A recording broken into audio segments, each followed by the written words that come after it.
Welcome to the Scene Podcast.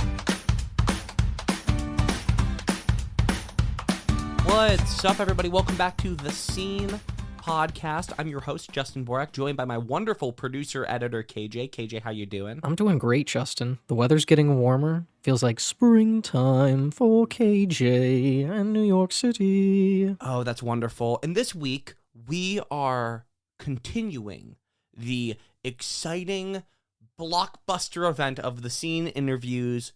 Last week, we had Gina Duvall on. Such a wonderful, wonderful time talking to her. And now we're talking to Douglas Lyons, playwright from Chicken and Biscuits, one of my favorite plays of the last 5-10 years. So good. Most recently, he was an actor in the Tony Award-winning revival of Parade. What got me most excited, he also writes on the Fraggle Rock reboot. And as a Muppet nerd, I'm so freaking pumped. It was amazing talking to him. He talks about a new play he just wrote. I'm not going to keep on talking. KJ, let's get into the episode. Shows you should know. All right, it's time for Shows You Should Know, the segment where I get to do my favorite thing in the world, tell you all about plays and musicals you might not have heard of but need to consume ASAP. This is my favorite part of the show. I mean, I love all the interviews that we're doing, but I also love an excuse to talk about all of my favorite plays in the world and everything that I'm reading and talking about. So let's get right into it. This first play I want to talk about, one of my favorites. It's a play called McBitches by Sophie McIntosh. When a freshman is unexpectedly given the coveted role of Lady Macbeth, a few upperclassmen actresses invite her over to celebrate her casting and reassert their positions at the top of the theater department's hierarchy. As the fireball and vodka flow, the girls interrogate their own sense of ambition as well as the power structures that have shaped their theatrical education. This is a perfect play for colleges. It's hilarious, it's wonderful, it's an amazing play for young women or women. Seriously, it's awesome. Sophie's brilliant. I love everything that I've ever read of Sophie's. I stalk their new play exchange because it's amazing. Check it out. It's hilarious. It's dark. If you're a part of theater education, especially collegiate theater education, it's a really wonderful play that investigates not just the power dynamics between the students, but the power dynamics between professors and just what the theater industry brings to the table of power dynamics. How everyone feels in that cast. I mean, it really boils down to how an actor feels when waiting for that cast list to go up, and then how it feels when it doesn't go your way, or how it feels when it does go your way, how you perceive yourself, how you perceive others, how power and societal change shifts. It's a wonderful play. McBitches. It's truly so good. This next play I'm going to talk about is written by a good friend of mine. You all know her very well. It's called Kill the Bird by Erica Kuhn. I've shouted out this play a bunch of times, but I want to actually talk about it for a second because I do think it's a great play for people to know. Kill the Bird by Erica Kuhn is a black comedy that centers on Jill, a woman navigating grief, isolation, and insanity, and the talking family bird. We follow her descent and rise as she struggles to find the resilience in a life planned, like all lives, with love and loss. It's a story of companionship and how we, as humans, can best remember and honor the ones that we've lost with the days we still have. It's brilliant. It's an amazing play. It's a 3-person show. It's a man, a woman, and a bird. My favorite thing about this show is that it has all these wonderful male-female scenes so for Jack and Jill, those are the 2 character names.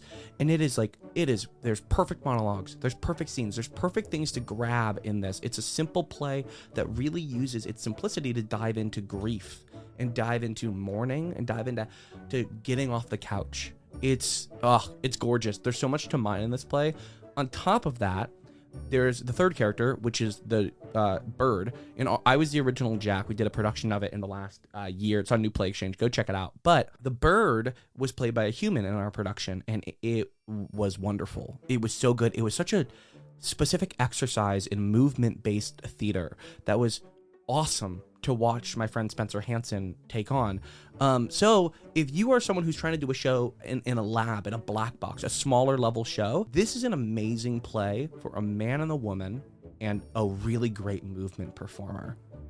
Oh, it's a challenge, and it's wonderful. For sure rated R, but a brilliant, brilliant play. Kill the Bird by Erica Kuhn. And finally, in honor of our interview today, I want to talk about a musical called Polka Dots, the Cool Kids Musical by Melvin Tunstall III, Greg Borowski, and Douglas Lyons. The plot follows 8-year-old Lily Polka Dot, who had just moved to a squares-only small town of Rockaway.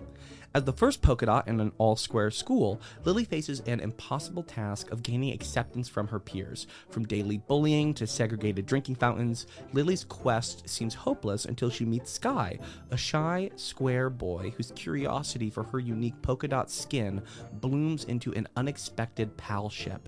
Inspired by the events of the Little Rock Nine, Polka Dots serves as a colorful history lesson for children, reminding them that our individual differences make us awesome, not outcast. One of the sweetest, most brilliant musicals I've ever read. It's specifically for young audiences. It's an amazing lesson. It's an amazing story. I think taking something as big as like the Little Rock Nine, segregation, all of that, and boiling it down to a show that is meant to be consumed and entertain and educate younger audiences is so difficult to do well, and they do it amazing here, this whole team. But let me just say right now, the score, absolute bangers. It's on Spotify. Go listen to it. It's like kind of a kid. I don't even know if I'd call it a kid show because I want to go see it. It's awesome. It's so cool, and the soundtrack is sick. The score is like honestly one of the best scores I've heard in a long time, and it's a really wonderful find for me. When I was doing research on Douglas before we interviewed him, I found this musical. I started listening to it, and it was just,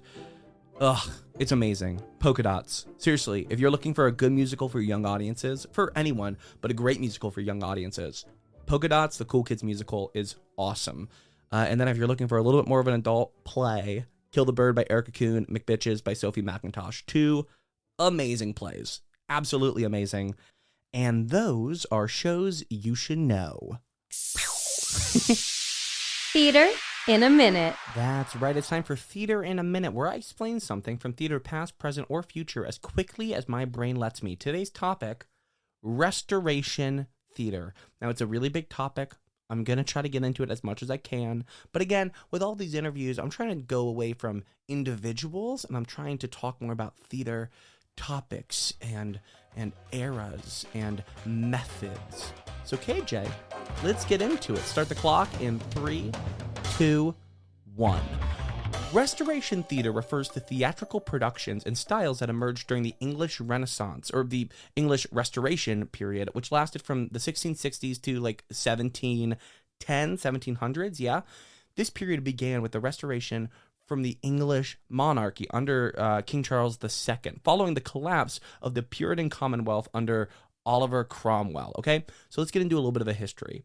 The Restoration period marked a significant shift in the English society and their culture after years of Puritan rule, which had suppressed many forms of entertainment, including the theater. The Restoration brought back the monarchy, along with a renewed interest in the arts, including drama. So then theater started to reopen, right? With the return of the monarchy, theaters were reopened in 1660. And the two main theaters of that time were the King's Theatre, later renamed Theatre Royal Drury Lane, and the Duke's Theatre, which later became the Theatre Royal Covent Garden. Now, the French also had a huge influence on this. During the, I don't know how to pronounce this next word, but I'm going to really try. I researched for this. During the Interregnum, which was the period between the reigns of Charles I and Charles II, King Charles II spent time in France, and upon his return, he brought back French cultural influences, French theater particularly, specifically even more particularly, the neoclassical style. It was heavily influenced by Restoration drama. Plays were often written in rhyming couplets, following the French classical tradition. I think I've talked about it before. I wrote my entire graduate thesis on Moliere, so very much taking from the Moliere style of theater, right? Playwrights such as like William Congreve or George Etheridge emerged during this period. They wrote comedies of manners, which typically feature like witty dialogue and intricate plots and satirical portrayals of the upper class. Again, very Moliere based. The Restoration era also saw the emergence of professional actresses on the stage for the first time. Boom. Previously, female roles were played by men, but actresses like Nell Gwynn, like Elizabeth Barry, they became famous for their performances. The Restoration Theater was subject to strict censorship under the Licensing Act of 1662. Obviously, the Puritan rule didn't immediately go away when this period began, right? So this gave the masters of the revels authority to censor plays for content deemed inappropriate or offensive. Now, despite this, many playwrights still found ways to satirize or criticize societal norms and values. But by the 18th century, by like the early, so like, yeah, like 1710-ish, the popularity of Restoration drama began to wane. Specifically, changes in political and social climates led to a shift in theatrical taste, right? And it started to bring a new era of English theater. So despite its relatively short-lived popularity, Restoration theater left a really like lasting legacy on English drama, and its comedies of manners, witty dialogue, and satirical themes continue to influence playwrights and theater practitioners to this day. If you have a test on Restoration theater tomorrow, you're freaking welcome, dude. You are gosh darn welcome. That was Theater in a Minute. Let's get to the next segment. And now, an interview with Douglas Lyons. All right, everybody. Our interview this week is with multi-hyphenate Douglas Lyons, writer, actor, teacher, composer, lyricist, producer. He wrote Chicken and Biscuits, amazing. He was most recently in the Tony-winning revival of Parade, awesome as Riley. He's done so much. I cannot wait to chat with him for a bit. Douglas, how are you? I'm well. I am full today. Had a really special day yesterday, and so my heart is full. I feel accomplished. I feel alive. Heck And yeah. maybe just a wee bit hungover. Well, it's good to celebrate. Honestly, I was going to bring it up later, but since you brought it up already, you said you had a reading of a new play yesterday, Table 17. I would love to hear all about it. What was it like? Who'd you do it with? What happened?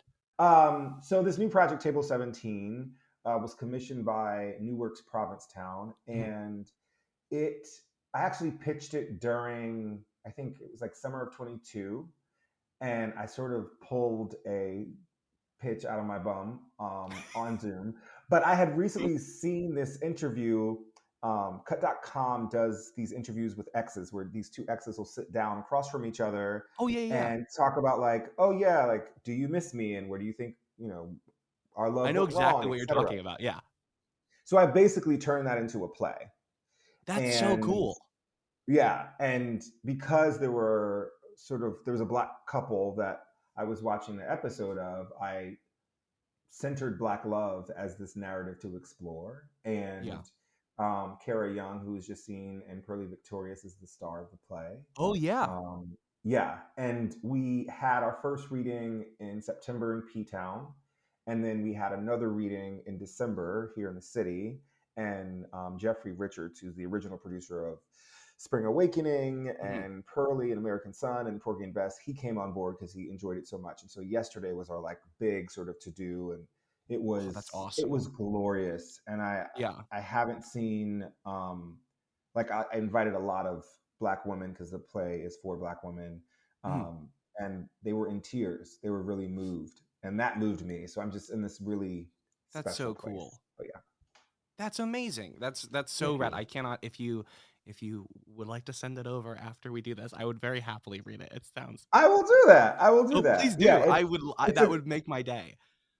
It's a cool. The device is a mixture of like if stand up sort of met your like typical 2-3 hander.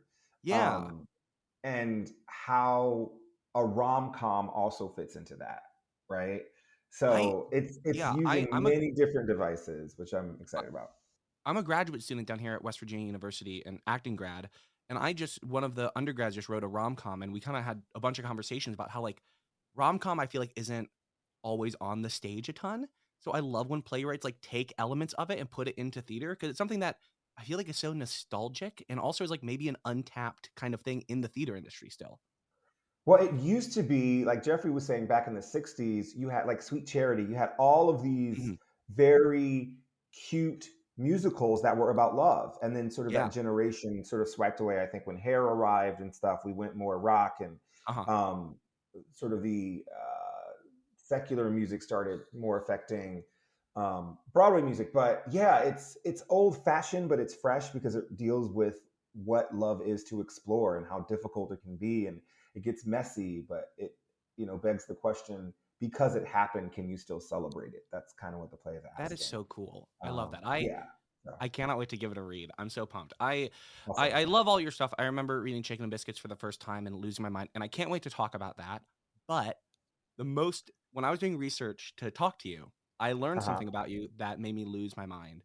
You wrote on the Apple TV reboot of Fraggle Rock, I did. I which did. is I crazy. did. I grew up on Fraggle Rock. All the Jim Henson stuff was like my favorite stuff in the world. So I was wondering, what's it like? I feel like you've worked on so many different types of projects. What's it like to write for such a reboot of such an, I think, an infamous piece of media? Then on top of that, like doing something within the puppetry realm. It's such a new device that like you don't see a lot in theater. Is there What was the process of all that like, and how's it been? I know you guys just got renewed for season 2, so that's so exciting. Yeah, we actually season 2 is airing Oh, season 2's March airing right 29th. now. Yeah, March 29th at the end of the month. It's Oh, airing. that's so exciting. So it sort of fell into my lap through my friend Johnny Tartaglia, who's the original Princeton Rod and Avenue Mhm. Q.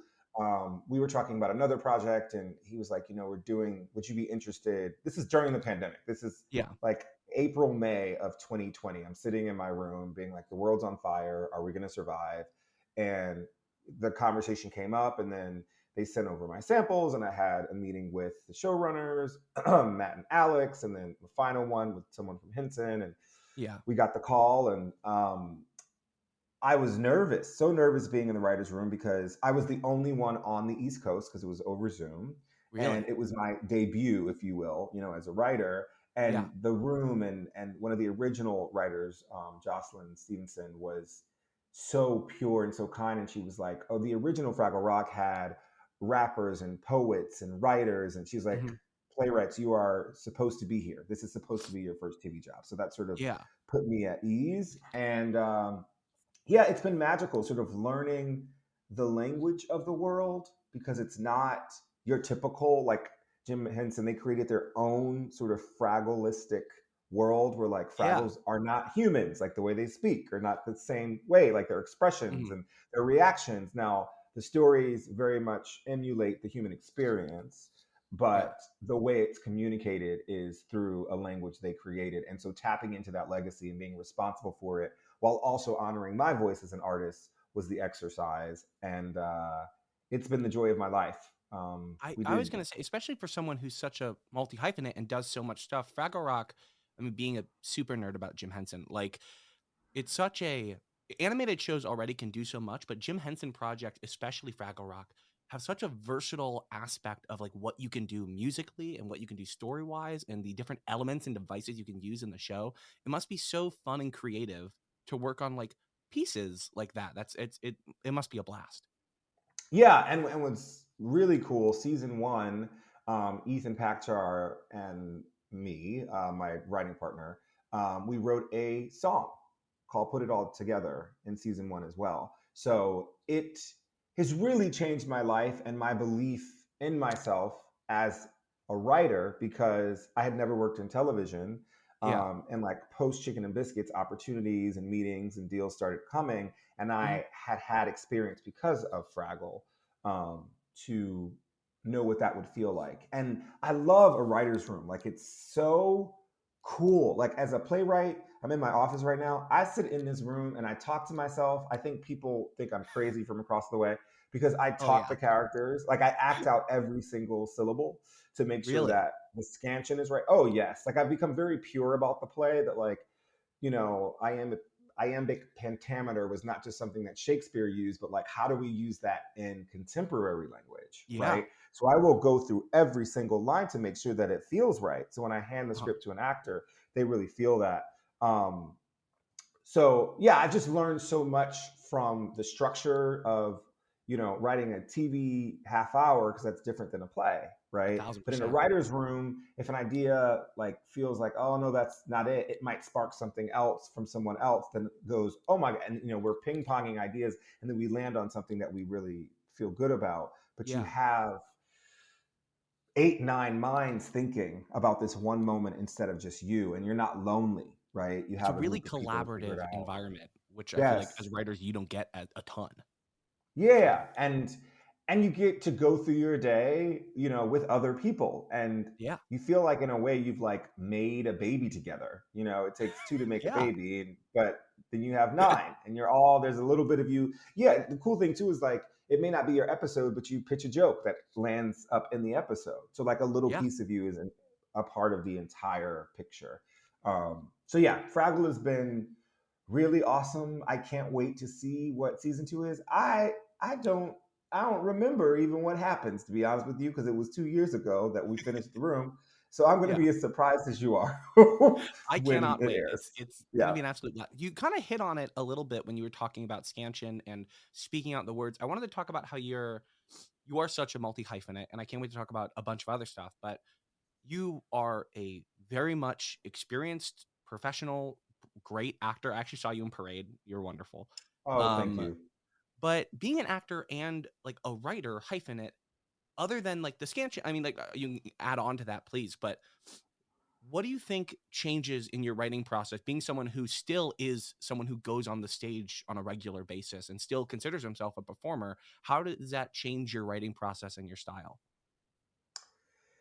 Well, I always want to make sure, as an actor, my actor brain is like, I know when I got a script that is not great, right? I know when the language is not good, the character Uh-huh. doesn't feel thought out, there's no desire or want for me to take a journey to relay, right? And Yeah. so I do a lot of studying of movies and TV shows, and I actually Mhm. bring a lot of that form into my work. Example being, I have this actor musician piece, Bo the Musical. And when I first started writing, it was the first time I would write book for a musical. Yeah. I was watching This Is Us simultaneously. And This Is Us did a lot of supercuts with time, and I Yes. became curious of how time could then affect the theater because like that device is not often used. And Mm-mm. so there's a moment in Bo where there are 5 actors in one scene and they are in 3 different decades, but they're all talking at the same time, right? Whoa. Which is Yeah. something that I found as a result of being like, well, if they could do it on screen, how do I do it on On stage. stage? Yeah. So the curiosity of my actor brain has bled into my writing. Mhm. And then the intentionality of being a Black performer, of growing up, and learning the classics in college, but not always seeing myself represented, has led me to this moment where I'm like, if I have any juice and talent in the writing space, I'm going to write for Black folks. I want to leave a legacy that is not just the typical trauma that the American theater loves to see us in tears and Of course. whipped and down on our luck. But like, Yeah. how does it look when we're loved? How does the stage look when Black love is permeated off the stage and like changing hearts and minds? And what does that feel like? Right. Yeah. So my desires as an actor for the kind of work I would like to see, I started writing it and it freed me and opened up opportunities for people I love. And so that's sort of, I'm oscillating between those two worlds of like what I want No, to that's so see. If cool. it's not there, I'm going to write it. Yeah. Yeah, and you kind of hit on it because I want to talk about Chicken and Biscuits. Obviously, I mean, hilarious comedy. It's brilliant. It was one of the most produced plays in 2022, 2023. What this? I mean, this play is awesome. What do you think about it made the regional theater like landscape and world take it up by storm so hard that year? Like, what do you think? I know you talk a lot about how going away from the expectations in the current theater and writing Black love and writing like that kind of aspect of things.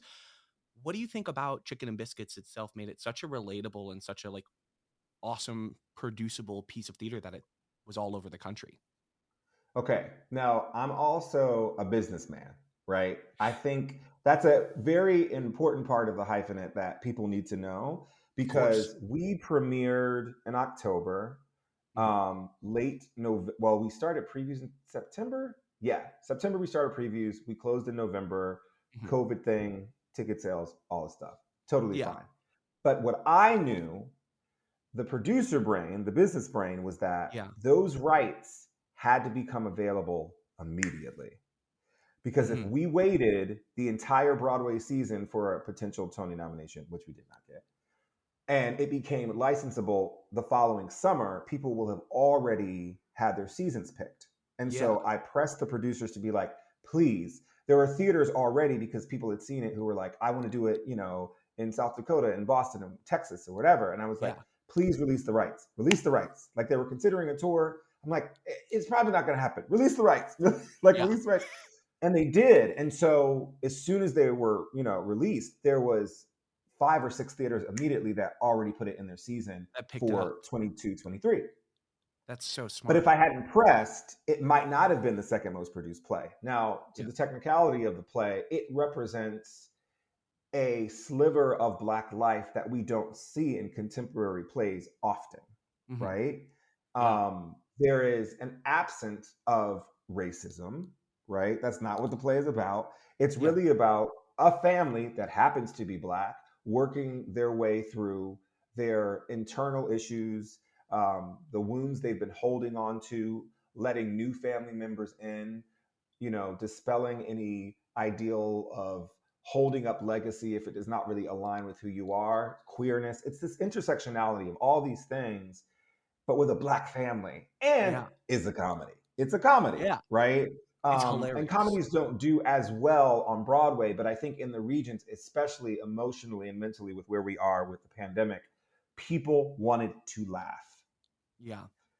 And the play gave them an opportunity to laugh. And That's so, so smart to yeah, use that like heat or that fire like behind the Broadway run to be like, let's get this out right now so people can do it. That's so smart to push that. yeah. Well, because Yeah. sometimes you end up waiting, and the business part of me, like at this very moment, people are solidifying their seasons for 24, 25. you Yeah. know? So, like, we just finished this reading yesterday, and I'm like, okay, hello? Because if it doesn't get programmed, unless something drops out, you end up having to wait till 25, 26. Yeah. And the momentum sort of slows down. So I think people saw themselves in the play.